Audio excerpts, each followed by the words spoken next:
यूट्यूबच्या आपल्या पहिल्याच ब्लॉगला तुम्ही भरभरून प्रतिसाद दिला त्याबद्दल सर्वांचे मनपूर्वक आभार. खूप खूप धन्यवाद. आपण आता निघालो आहोत ऋषिकेशच्या दिशेने.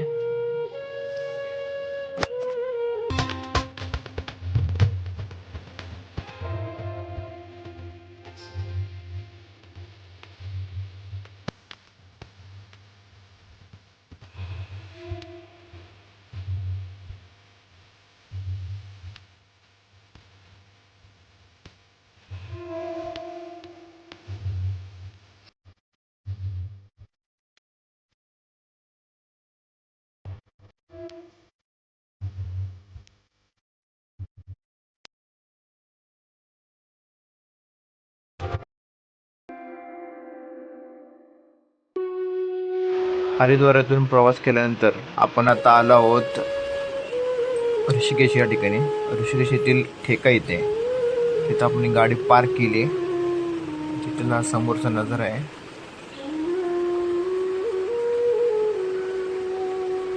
थोडंसं वरच्या बाजूला धुकं पडलंय. तर आपण आता इथं आलो आहोत मका खायला, मक्याचा कणीस. थोडासा मक्याचा आनंद घेऊ आणि पुढची वाटचाल ही आपण रिक्षाने करू. सगळेजण रिक्षात बसले ऋषिकेशला जाण्यासाठी.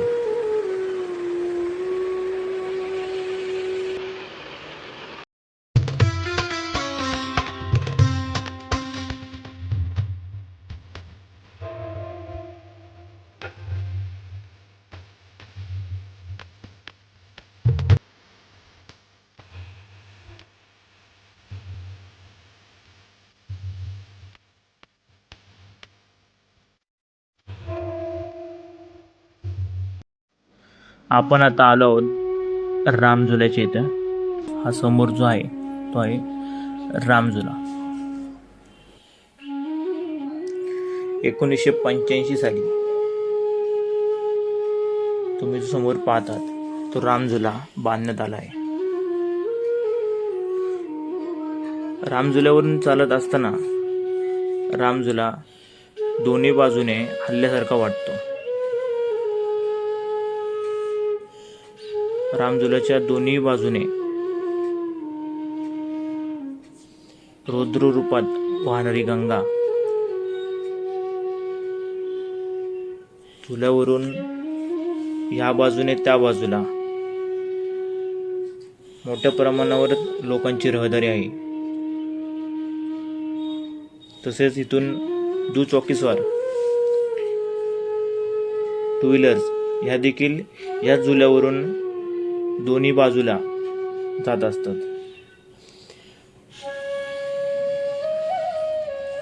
झुल्यावरून चालत जात असताना खाली पाहिल्यावर भयंकर अशी भीती वाटते. पावसाचं वातावरण निर्माण झाले. कदाचित पाऊस पडण्याची दाट शक्यता आहे. खूप भीती वाटते खाली बघितल्यावर. त्यात पावसाचं वातावरण. पण या भीतीदायक वातावरणात देखील झुल्यावरून चालण्याची जी मजा आहे ती काही वेगळीच आहे. आपण जवळच पलीकडच्या बाजूला पोहोचतोय आता.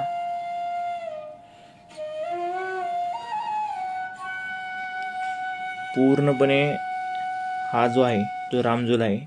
पलीकडून आपण ह्या बाजूला आता पोहोचतोय.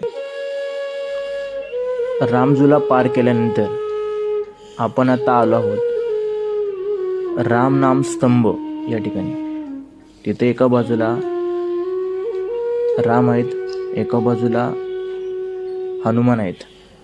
याला राम नाम स्तंभ असं म्हटलं जातं. नाम है रामेश्वर महादेव और इस मंदिर का जो रिलेशन है वो भी पांडव से ही जुड़ा हुआ है, इसलिए आपको यहाँ लेके आए। ऋषिकेश ऋषिकेश ये जो जगह है, आप लोग सिर्फ दो नाम सुन के इधर आते हैं. जैसे आइटनरी में भी होता है राम झूला, लक्ष्मण झूला. झूला क्या है, पब्लिक को पार करने का रास्ता है ना. इस पे कभी राम जी गए थे ना कभी से लक्ष्मण जी गए थे. बस समय का फर्क है कि कौन सा झूला कौन सी टाइमिंग में समय में बना हुआ है, तो किसकी कितनी लंबाई है, चौड़ाई है, बस इतना ही है. राम जी लक्ष्मण जी कहाँ त्रेता युग कहाँ कलयुग का बना हुआ है। ये झूला बना है 1985 और लक्ष्मण झूला यहाँ से 2 किलोमीटर आगे वो बना था क्यों बोल रहा हूँ, क्योंकि वो बंद है। लगभग 2-3 साल हो गए बंद पड़ा है। वो क्यों बंद है? क्योंकि वो 1929 का है, अंग्रेजों के जमाने का, जर्जर हो गया है, पुराना हो गया है। एक साइड के दीवार में दरार आ गया, उधर नया झूला बन रहा है तो उसको बंद कर दिया गया है। तो झूले का सिर्फ नाम है, भगवान रामचंद्र से कुछ भी रिलेटेड नहीं है। पब्लिक को पार करने का रास्ता है, भगवान का नाम दिया है, बीच में कोई सपोर्ट नहीं है, इसलिए हम चलते तो फील होता है कि थोड़ा हिलता है। अब मैं यहाँ क्यों बैठाया हूँ उसके बारे में बता दे रहा हूँ भाई। पांडव जब ऋषिकेश से गुजरे तो उस टाइम ऋषिकेश जो नाम है आज का नाम नहीं है, हर एक युग में यहाँ पे साधु संत ही रहे। अभी जैसे आपका कोई फ्रेंड खो जाए, आप लोकेशन भेजोगे ना कि आप यहाँ आ जाओ, तो लोकेशन में नाम राम झूला नहीं दिखाएगा या ऋषिकेश नहीं दिखाएगा। ऋषिकेश तो पूरे जगह का नाम है। मैं एक ऐसा नाम बता रहा हूँ जो सोचो पांडव ने रखा था, वही नाम आज भी इस क्षेत्र का है। झूले को क्रॉस करने के बाद इस क्षेत्र का नाम बदल जाता है, जो पांडव ने रखा था। तो जब पांडव यहाँ के साधु संतों से जब उन्होंने पूछा कि आप लोगों ने भगवान शिव को देखा क्या, बोले हाँ कैलाश की तरफ गए, लेकिन आज रात्रि आप हमारे यहाँ रुकिए, अगली सुबह भोजन ग्रहण करके निकले। पांडव यहाँ कई क्षेत्रों में निकले, चारों तरफ साधु संतों का वातावरण था, उनको लगा कि हम कहीं स्वर्ग में, तो उन्होंने क्षेत्र का एक नाम रख दिया, स्वर्ग आश्रम। क्या रखा? स्वर्ग आश्रम। इसी जमाने में ये जगह स्वर्ग का आश्रम हुआ करता था। भाई कहीं कुछ लिखा दिखा सामने? हिंदी पढ़ लेते आप? सामने देखो लिखा होगा स्वर्ग आश्रम दीवार पे। अरे इधर यार,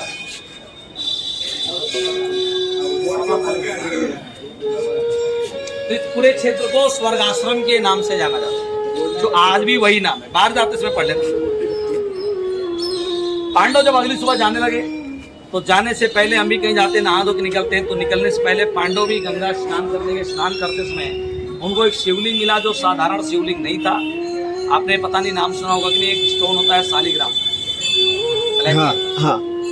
उसका जो शिवलिंग है प्रॉपर, जो शिवलिंग शेप में नेचुरल जो नदी से निकलता है, कावेरी और गंडक नदी में नेपाल से ज्यादा निकलता है, वो आज तक लोगों को हाईएस्ट शालिग्राम का शिवलिंग 8 से 9 इंच तक का ही मिला हुआ है, बस, जो प्रॉपर शिवलिंग शेप में होता है। लेकिन पांडव को उस दौरान लगभग 1 फीट से ऊपर 1.25 फीट तक का शालिग्राम का शिवलिंग गंगा स्नान करते समय मिला, जिसको वहां से उन्होंने निकाला है, इसके अंदर स्थापना की है, पूजा पाठ किया है और नाम दिया रामेश्वर महादेव। ये भारत का 2nd रामेश्वर मंदिर के रूप में भी जाना जाता है। पहला साउथ में, तमिलनाडु, ठीक है। एक रामेश्वर मंदिर, दूसरा यहाँ से लगभग 100 मीटर आगे, 100-150 मीटर होगा, लक्ष्मी नारायण भगवान विष्णु का मंदिर है, माता लक्ष्मी का। अगर आप बद्रीनाथ नहीं जा रहे हो, वहां चल के वहां हम दर्शन कर रहे हैं भगवान विष्णु माता लक्ष्मी का, लक्ष्मी नारायण पौराणिक मंदिर है, तो हमको उतना ही पुण्य और लाभ मिलता है जितना कि हम बद्रीनाथ जाके करते हैं। तो उसको भी देख लेना। वहीं पे रुद्राक्ष का झाड़ भी है।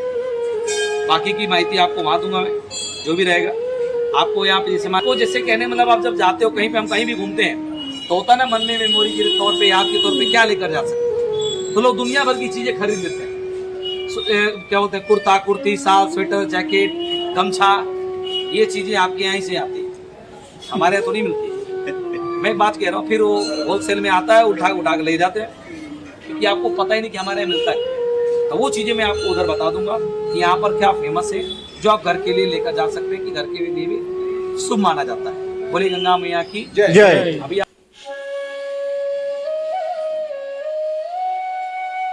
जी आता माहिती घेतली ते आहे रामेश्वरम मंदिर, जे खुद्द पांडवांनी स्थापन केलं इथं। त्याचे जे शिवलिंग आहे ते पांडवांनी इथे स्थापन केले। पांडव ज्या वेळेस गंगा नदीत आंघोळ करत होते त्यावेळेस त्यांना शिवलिंग भेटलं आणि त्यांनी ह्या शिवलिंगाची स्थापना, समोर जे मंदिर दिसतंय रामेश्वर मंदिर, याची स्थळी स्थापना केली। आज जाऊन तुम्हाला दाखवतो।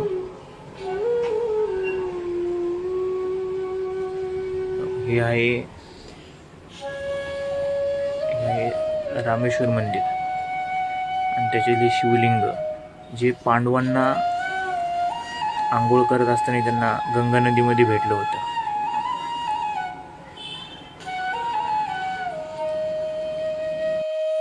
रामेश्वर मंदिराचे दर्शन घेतल्यानंतर आपण आता आलो आहोत गीता भवन आश्रम येथे. तिथून आता आतल्या बाजूला आपण चाललो आहे. हा संपूर्ण जो परिसर आहे तो गीता भवन परिसर आहे.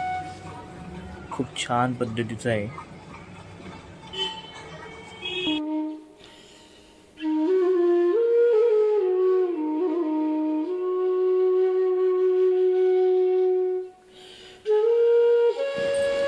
आपण आता आलो आहोत लक्ष्मीनारायण पौराणिक मंदिराच्या इथे.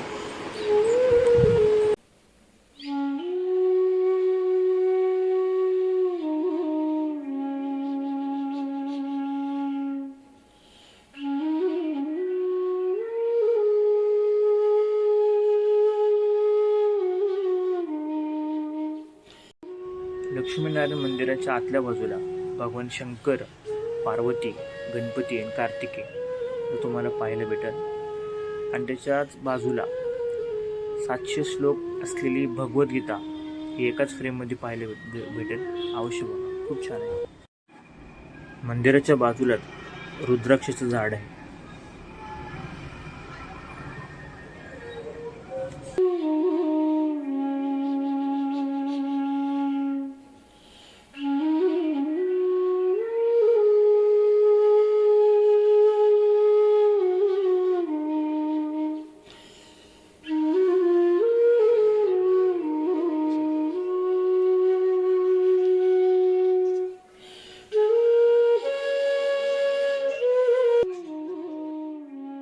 मांग लीजिए, ऐसा लोग करते हैं.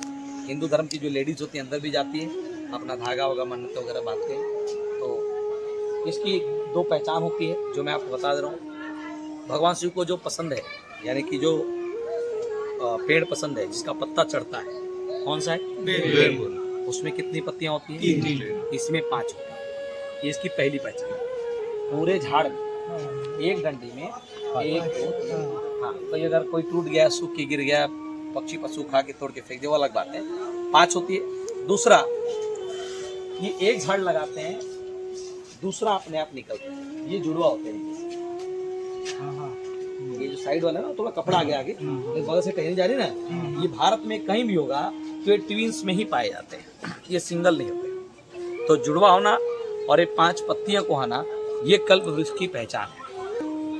कल्पवृक्षाच्या इथं पुढच्या बाजूलाच परमार्थ निकेतन घाट आहे. त्या घाटाची इथं आपण आलो आहोत.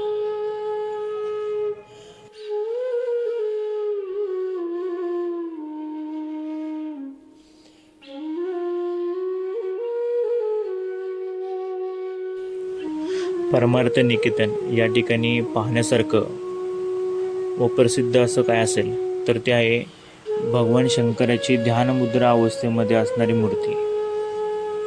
गंगेचं रौद्र रूप आणि त्यामध्ये ध्यानमुद्रा अवस्थेत असणारी भगवान शंकराची मूर्तीकडे पाहून मन प्रसन्न होतं. 2013 साली झालेली ढगफुटी व 2 दिवसापूर्वी झालेली ढगफुटी यामुळे मोठ्या प्रमाणावर या ठिकाणी पाण्याच्या पातळीत वाढ निर्माण झाली आणि दोन्ही वेळेस भयंकर अशी परिस्थिती असताना देखील या ध्यानमुद्रा अवस्थेमध्ये असणाऱ्या भगवान शंकराच्या मूर्तीने साक्षात भगवान शंकर इथे ध्यानमुद्रा अवस्थेत असल्याचा परिचय लोकांना करून दिला आहे. आध्यात्मिक आणि शांततेचे प्रतीक असणारं भगवान शंकराचे हे रूप पाहून मन प्रसन्न होतं.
गंगेचं रौद्र रूप आणि ध्यानमुद्रा अवस्थेमध्ये असणारे भगवान शंकराचे आध्यात्मिक रूप पाहण्यासाठी एकदा तरी ऋषिकेश या ठिकाणी आलंच पाहिजे.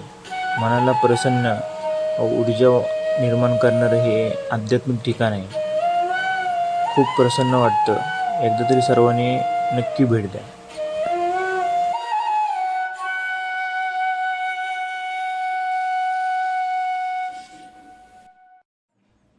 परमार्थ येथील मंत्रमुग्ध आणि प्रसन्न अशा वातावरणात हनुमानाचं दर्शन घेऊन आपण पुन्हा हरिद्वारच्या दिशेने ज्या ठिकाणी आपण हॉटेलमध्ये राहत आहोत त्या ठिकाणी आपण निघालो आहोत. तिथून आपला पुढचा प्रवास शिरसी आणि केदारनाथसाठी असणार आहे. आपला आजचा ब्लॉग हा इथंच थांबवतो. भेटूया पुढच्या ब्लॉगमध्ये. धन्यवाद.